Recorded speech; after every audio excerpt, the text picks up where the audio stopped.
Hey guys, welcome to practice mock. आज की class में आप सभी का स्वागत है। आई होप आप लोग सभी अच्छे होंगे और अपनी प्रैक्टिस, अपनी प्रिपरेशन, पढ़ाई काफ़ी अच्छी तरह से कर रहे होंगे। तो चलिए स्टार्ट करते हैं आज की क्लास। सबसे पहले हम जो आज के एडिटोरियल का जो वोकेबलरी वाला पार्ट है, जो इम्पॉर्टेंट और जो रेलेवेंट वर्ड्स हैं, उनको हम पहले डिस्कस करेंगे और उनके मीनिंग, उनके सिनोनिम्स, एंटोनिम्स हम देखेंगे। उसके बाद फिर हम एडिटोरियल पे मूव ऑन करेंगे, आर्टिकल पढ़ेंगे, देखेंगे ऑथर क्या मैसेज करना चाह रहे हैं, कौन सी टोन का यूज़ हुआ है, इन सब बातों पर डिस्कशन होगा। So let's start with our vocabulary. जो पहला वर्ड है वो प्रेसिंग है।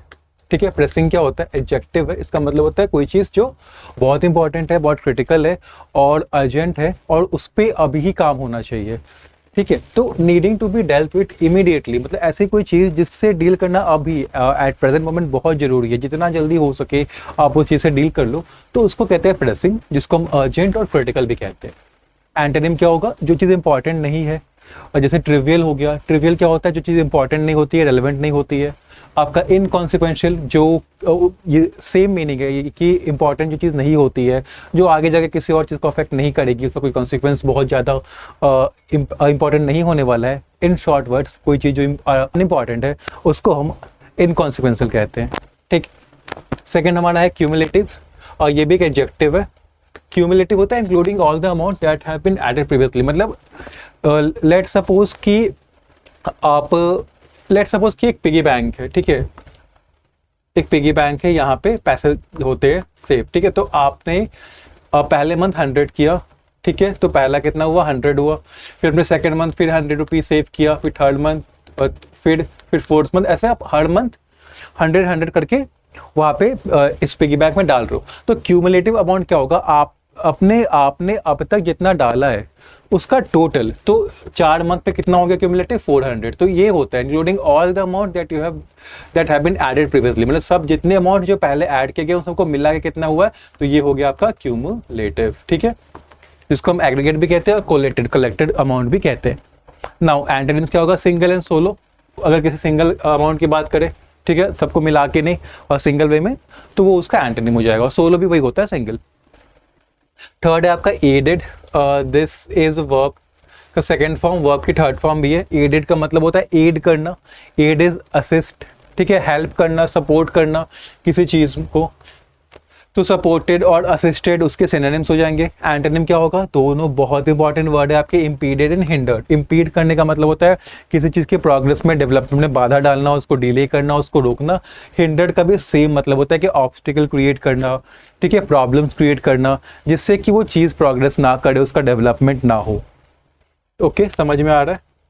फोर्थ देखते क्या? कन्वेंशनल। अगेन ये भी एक एडजेक्टिव है जिसका मतलब होता है ट्रेडिशनल, ऑर्डिनरी। कन्वेंशनल मतलब ऐसी चीज जो नॉर्मल है, जो काफी टाइम से चलती आ रही है। ठीक है, जो ट्रेडिशन का पार्ट बन गई है। ट्रेडिशनल है, ऑर्डिनरी है, आम है, कॉमन है, तो वो होता है आपका कन्वेंशनल, जिसको हम स्टैंडर्ड एंड टिपिकल भी कहते हैं। जो नॉर्मल है आपका, जो यूजुअल है। ठीक है, अब एंटोनिम क्या होगा? इमेजिनेटिव। इमेजिनेटिव वो चीज़ें होती है जिनमें नया आइडियाज़, नया इनोवेशन यूज़ हुआ होता है, तो वो यूनिक होती है, न्यू होती है, इनोवेटिव होती हैं। ठीक है, इसीलिए इमेजिनेटिव एंड इनोवेटिव दोनों ही वर्ड्स कन्वेंशनल के एंटोनिम्स हैं।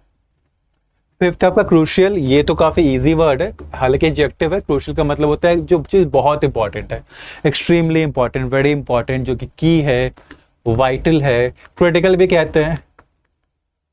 ठीक है, क्रिटिकल के बहुत सारे मीनिंग हो जाते हैं। क्रिटिकल एक होता है जब किसी के बारे में बुराइयां की जा रही है, ठीक है, तो वो क्रिटिकल होता है। अब लेकिन क्रिटिकल का मतलब क्रूशियल भी होता है। क्रिटिकल का मतलब होता है कि एक बहुत ही डेंजरस स्टेट में है, जहाँ पे वो चीज़ और वर्स हो जाती है। सो अलग अलग मीनिंग होते हैं क्रिटिकल के, इसीलिए देखो जानना जरूरी हो जाता है कि हर वर्ड का हर मीनिंग हमें पता हो कि किस सेंटेंस में किस मीनिंग के साथ वो वर्ड आया है। और इसीलिए सेशंस बहुत इंपॉर्टेंट होते हैं, क्योंकि यहाँ पे आपको वर्ड्स की अलग अलग मीनिंग्स देखने को मिलती है, यूजेस देखने को मिलते हैं।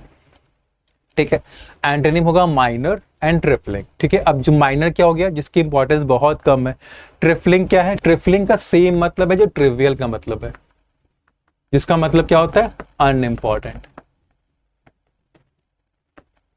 ठीक है, सिक्स्थ आपका रेप्लिकेट वर्ब है। वर्ब के फर्स्ट फॉर्म में रेप्लिकेट का मतलब होता है कि जैसे पहले किया गया है ठीक उसी तरह से करना। टू मेक और do something again in exactly the same way, मतलब बिना कुछ चेंज किए हुए, जैसे हुआ है A to Z वैसे ही करना, उसको कहते हैं रेप्लिकेट करना, जिसको कॉपी करना भी कहते हैं, और डुप्लीकेट करना भी कहते हैं, मिरर करना भी कहते हैं, रिप्रोड्यूस करना भी कहते हैं। No, antonyms are contradict and contrast. अब कॉन्ट्राडिक्ट और कॉन्ट्रास्ट क्यों एंटोनिम है? यहाँ पे देखो रेप्लिकेट में क्या होता है कि आप सेम चीजें कर रहे हो, जैसे पहले हुआ था वैसे ही कर रहे हो, कोई चेंज नहीं है। बट जहाँ पे कॉन्ट्राडिक्शन आ गया मतलब उसके ऑपोजिट काम हो रहा है, जहाँ पे कॉन्ट्रास्ट आ गया वहाँ पे उससे डिफरेंट काम हो रहा है, इसीलिए ये दोनों वर्ड्स एंटोनिम है रेप्लिकेट के। कुछ फ्रेजल वर्ब्स है, एक है कंटिंजेंट ऑन। कंटिंजेंट ऑन का मतलब होता है कि डिपेंडिंग ऑन, कंडीशन है कि अगर ये कंडीशन फुलफिल होगी तभी वो काम आगे जाके फ्यूचर में होगा, ठीक है। Depending on something else in the future in order to happen, मतलब अगर कोई चीज किसी दूसरे चीज पे कंटिंजेंट है, मतलब कि वो उस चीज पे डिपेंड करती है कि अगर फ्यूचर में वो चीज होती है तभी दूसरी चीज भी होगी। कपल्ड विद का मतलब क्या होता है? ज्वाइंड विथ, ठीक है, combined with.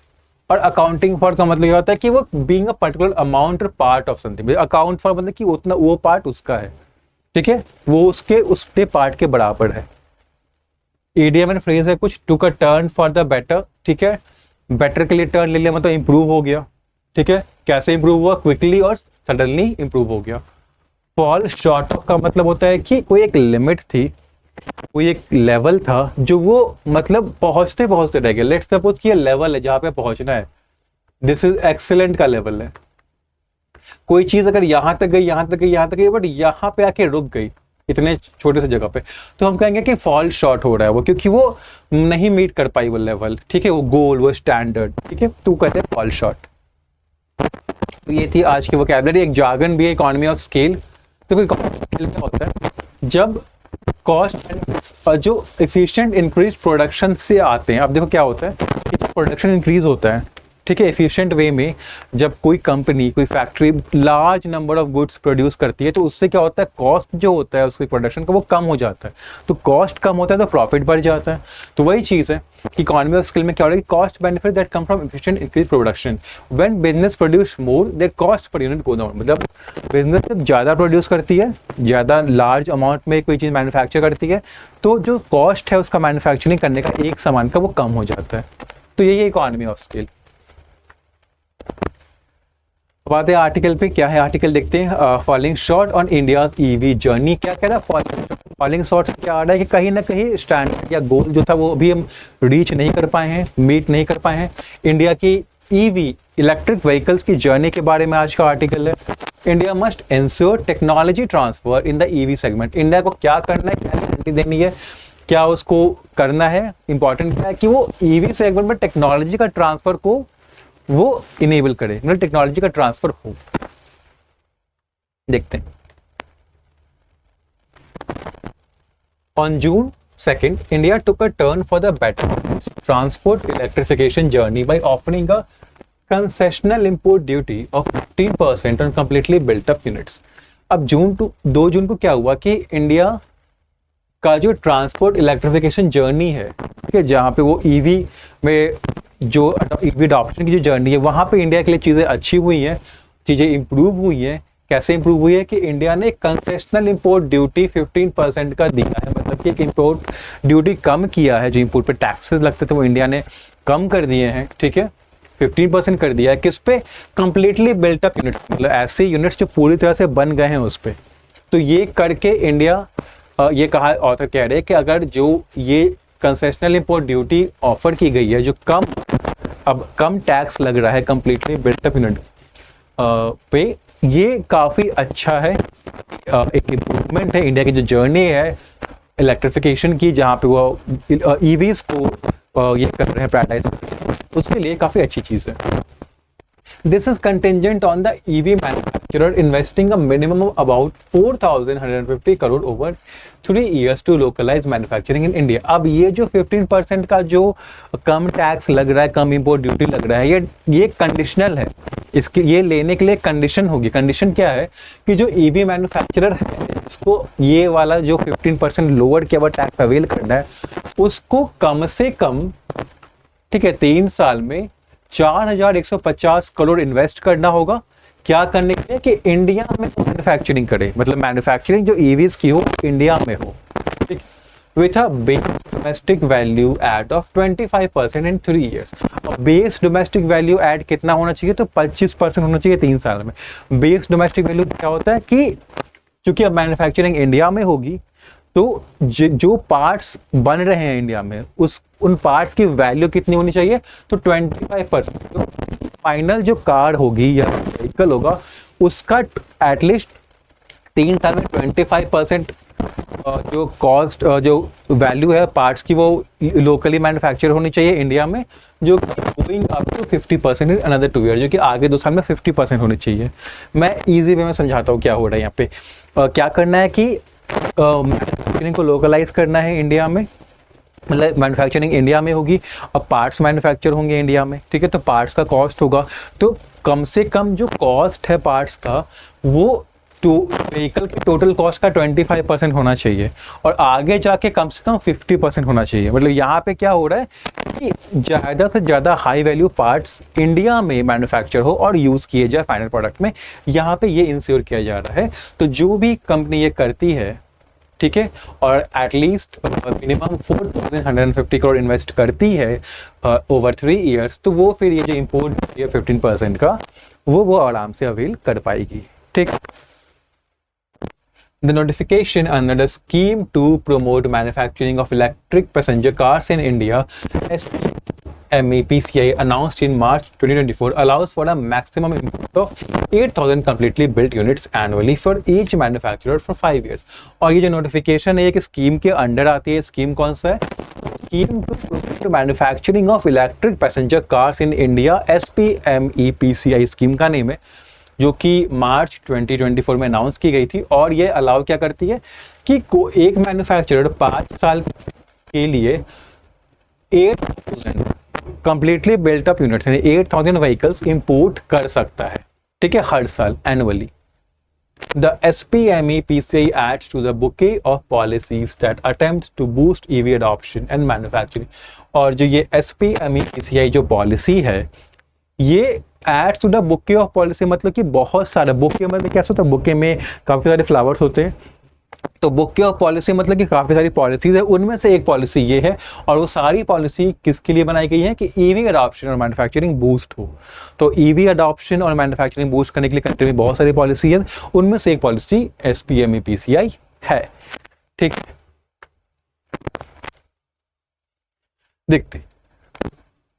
However, these policies put together fall short of addressing a pressing issue in India's journey to decarbonize and transform mobility।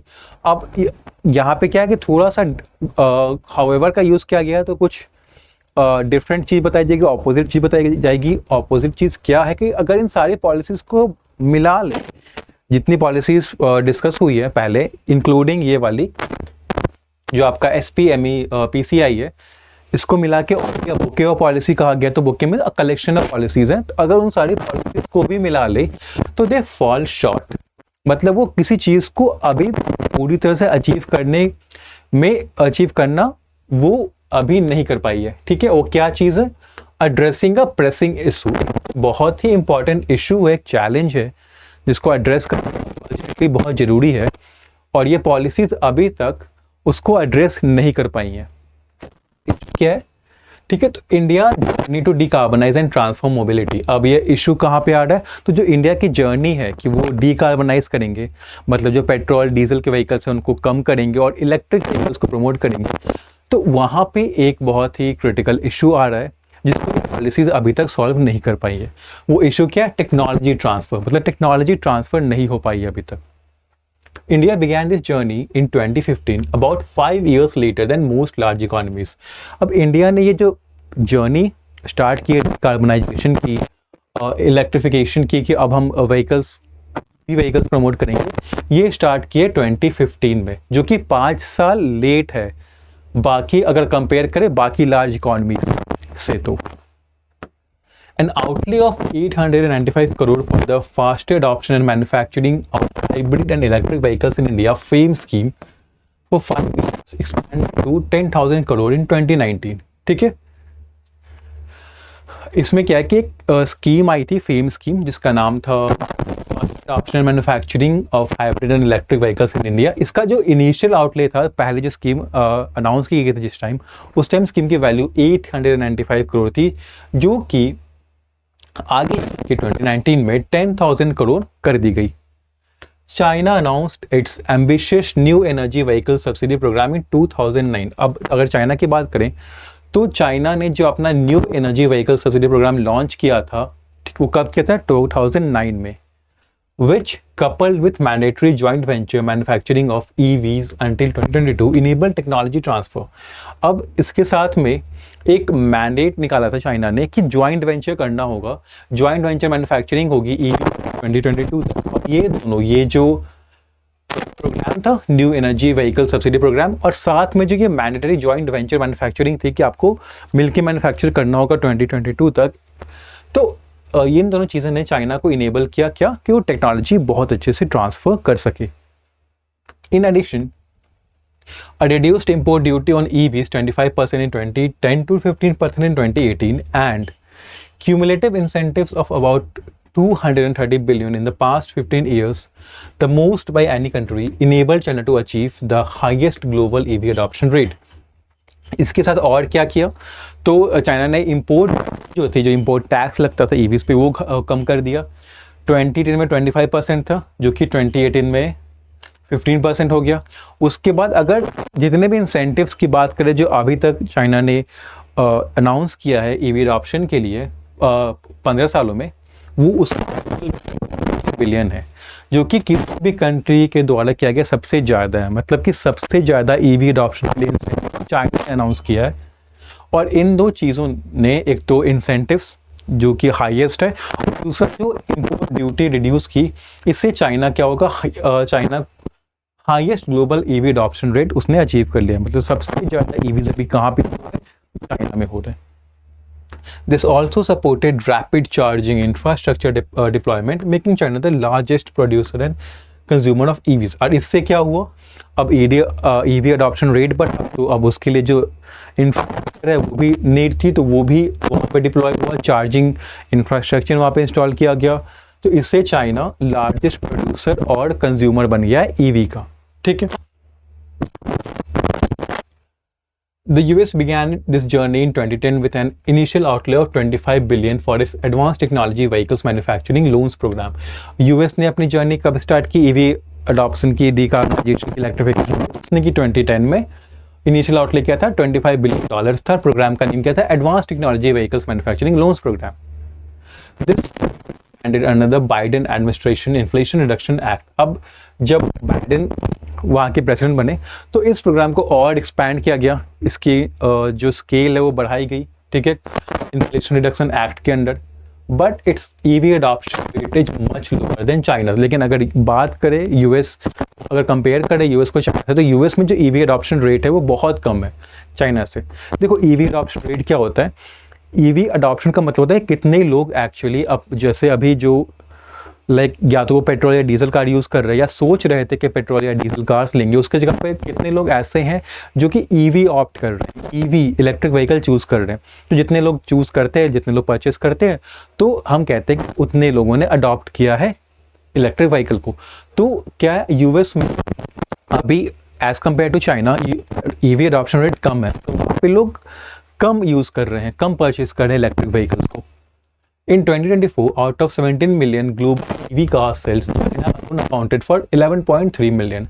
अगर 2024 की बात करें तो ग्लोबली जो जितने भी कार्स, EV कार्स का सेल हुआ, उसकी वैल्यू कितनी थी? तो 17 मिलियन थी।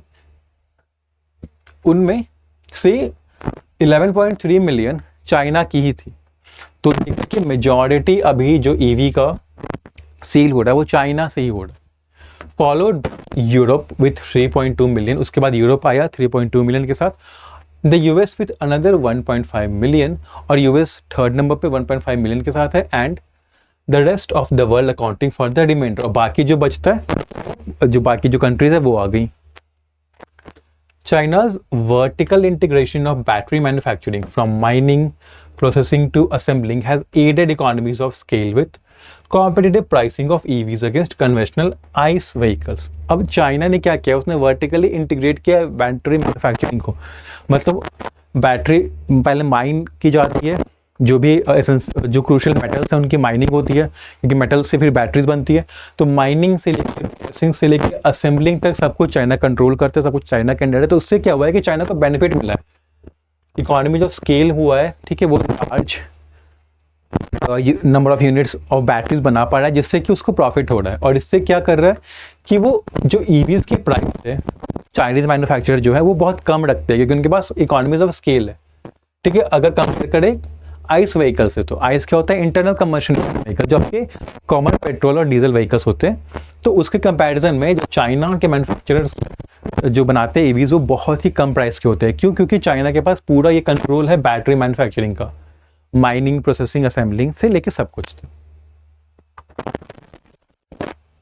For now the 25% DVA that India could aim for under the just announced scheme would be repurposing locally made auto components meant for ICE vehicles to EVs. अब अभी के जो 25% जो डोमेस्टिक वैल्यू एडिशन होगा, जो वो कह रहे हैं कि 25% जो पार्ट्स हैं, ठीक है, वो आने चाहिए इंडिया से ही। तो वो कैसे होगा? तो वो होगा कि अभी जो आइस व्हीकल्स, जो आप इंटरनल कंबशन इंजन के व्हीकल्स में जो पार्ट्स है, उनको ही रीपर्पस किया जाएगा कि वो ईवीज में यूज हो सके, and layering it with software as a service, और उसमें फिर सॉफ्टवेयर का यूज किया जाएगा, ठीक।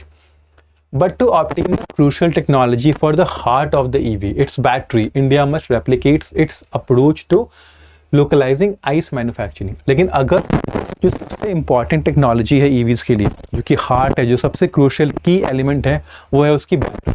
और ये ऑब्टेन करने के लिए, ये टेक्नोलॉजी ऑब्टेन करने के लिए इंडिया को वही चीज़ करनी होगी, रेप्लिकेट मतलब सेम वही चीज़ करनी होगी जो उसने आइस मैन्युफैक्चरिंग, यानी जो इंटरनल कंबशन इंजन की मैन्युफैक्चरिंग के टाइम किया था, वो उसको इंडिया को करना होगा। Which is to mandate joint ventures with local ICE और EV makers and gradually allow for a complete open market। जो कि क्या करना होगा कि उनको ये कंपलसरी करना होगा, joint venture with local ICE और EV makers, मतलब जो लोकल यानी कि जो डोमेस्टिक इलेक्ट्रॉनिक व्हीकल्स बनाते हैं और जो इंटरनल कंबशन इंजन वाले की गाड़ियाँ बनाते हैं, वहाँ उन पे जॉइंट वेंचर हो और धीरे धीरे फिर एक कंप्लीट ओपन मार्केट हो, ठीक है। तो ये था आज का आर्टिकल, ठीक। अगर टोन की बात करें तो एनालिटिकल है, क्योंकि ऑथर ने एनालाइज किया है कि जो ईवी सिनेरियो है इंडिया का वो कैसा है, फिर कंपैरिजन हुआ है चाइना एंड यूएस के साथ, फिर वहाँ पे एनालाइज किया है कि लास्ट में क्या की नीड है, और लास्ट में सजेस्टिव टोन भी रहा है, क्योंकि सजेस्ट भी कर रहे हैं ऑथर। तो ये था आज का आर्टिकल। अब हम यहीं पे एंड करेंगे सेशन को, बट उससे पहले एक चीज़ है, आप लोग इधर देख लेना। हाँ, अभी अभी प्रैक्टिस मॉक ने एक बहुत ही मेजर माइलस्टोन अचीव किया है, जो कि है 5 मिलियन यूज़र्स का। हमारे प्लेटफॉर्म पे 5 मिलियन यूज़र्स हो चुके हैं। तो इस सेलिब्रेशन में काफ़ी अच्छे जो ये इवेंट है, इस पर हम 42% अभी ऑफ दे रहे हैं, जो कि मैक्सिमम डिस्काउंट है। 30% देखा होगा और 40% आपको मैक्सिमम डिस्काउंट मिलेगा 42% का। कूपन कोड लगाना आपको 5 लगाते ही आपको 42% का डिस्काउंट मिल जाएगा। तो अगर आप किसी भी रिसोर्स की रिक्वायरमेंट है, आपको मॉक टेस्ट की नीड है, आपको PDF कोर्स चाहिए, आपको वीडियो कोर्स चाहिए, या आपको पूरा कॉम्बो चाहिए जिसमें वीडियो कोर्स भी हो, मॉक टेस्ट भी हो, PDF कोर्स भी हो, तो सारे ही पैकेजेस पे ये कोड लग जाएगा, ठीक है। जैसे मैं दिखाता हूँ आपको,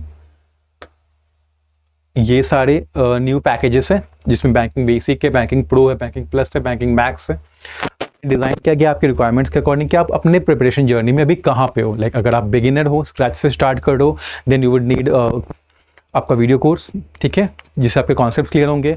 फिर आपको उन कॉन्सेप्ट्स, उन टॉपिक्स पे क्वेश्चंस चाहिए प्रैक्टिस करने के लिए, जिससे वो टॉपिक स्ट्रांग हो, तो PDF कोर्स आता है। और फिर आपको एग्जाम और रियल एग्जाम एक्सपीरियंस के लिए PDF मॉक टेस्ट। तो जो भी है आपका जर्नी, अगर आपके कॉन्सेप्ट्स क्लियर है, आपको उसके क्वेश्चंस प्रैक्टिस करने हैं, आपको सिर्फ PDF कोर्स चाहिए, या फिर आपकी कॉन्सेप्ट्स बहुत स्ट्रांग है, आपने क्वेश्चंस ऑलरेडी प्रैक्टिस कर लिया, आपको सिर्फ एग्जाम, रियल एग्जाम की एक्सपीरियंस लेना है, मॉक टेस्ट देना है कि आप उस खुद को एग्जाम इन्वायरमेंट रेडी बता सकें। तो सिर्फ मॉक टेस्ट भी अवेलेबल है, तो जो भी पैकेज आपके रिक्वायरमेंट को सूट करता है आप वो पैकेज ले सकते हो। सारी पैकेजेस पर अभी आपको कूपन कोड 5 लगा के 42% ऑफ ले सकते हो, ठीक है। तो अब मैं मिलूंगा आपसे नेक्स्ट सेशन में, तब तक के लिए अपना ध्यान रखें, अपने हेल्थ का ध्यान रखें, पढ़ाई करते रहे, take care and have a nice day.